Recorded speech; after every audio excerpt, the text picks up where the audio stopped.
The title of this week's video lecture, Who Now Remembers the Armenians, comes from a quote attributed to Adolf Hitler.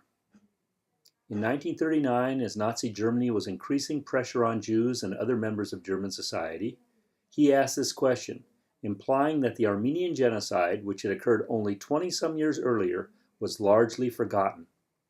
It also implied that the world would do little, if anything, to stop a similar treatment of an ethnic community within a nation. To understand the Armenian Genocide, which began in 1915 in the Ottoman Empire region we know today as Turkey, we have to go back in history. How could one group of people kill as many as 1.8 million of their neighbors, people who had been living in the region for centuries? Armenia was an ancient kingdom, proudly claiming to be the first whose king adopted Christianity, which spread over a large region of Asia Minor. When Islam swept through the region in the 8th century, there was some conflict between Armenians and other residents, usually along Muslim versus Christian lines.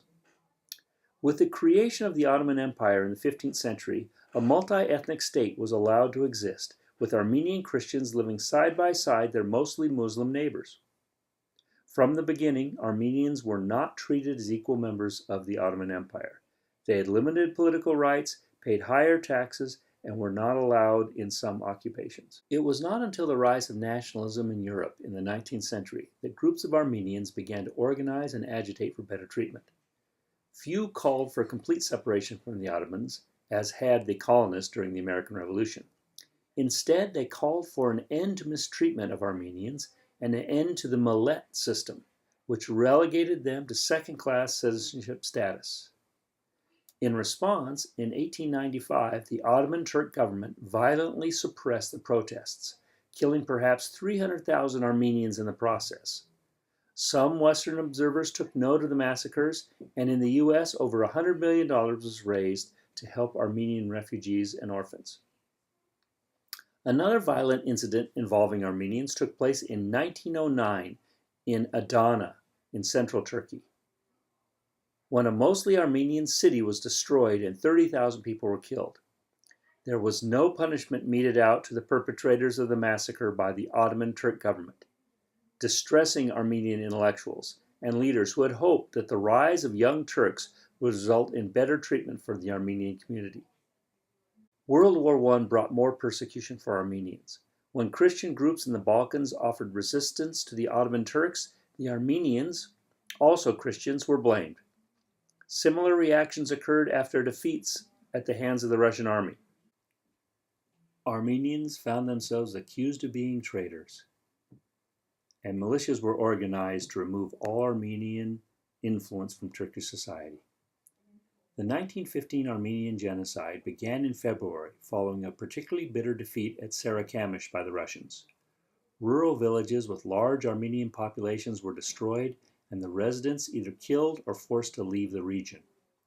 In April, 250 Armenian intellectuals and community leaders were arrested and then executed in Constantinople. The persecution spread to non-Armenians as well. Maronite Christians and other non-Muslim people killed or expelled. What about outside involvement or interest? Reports of massive deportations and killings began appearing in Western newspapers, but the battles of the First World War received much more attention, and little support developed to aid the Armenians in their plight. With the end of World War I and the rise of a new leader, Kemal Ataturk, a fierce strain of Turkish nationalism developed in Turkey, and many non-Turks, including Greeks and Assyrians, in addition to Armenians, were expelled from the country. While some of the Ottoman leaders were briefly arrested following the war, no trials of the perpetrators ever took place. In addition, Turkey never acknowledged the genocide.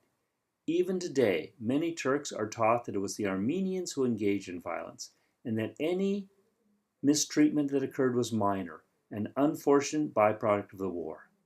While some other nations, most recently France, have declared the murders and deportations a genocide, others, including the United States, have not done so for fear of offending the Turkish government.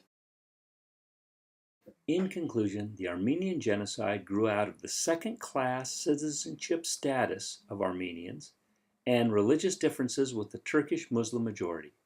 While some outside individuals and groups expressed concern and outrage, little pressure was placed on the Ottoman government for their mistreatment of the Armenians.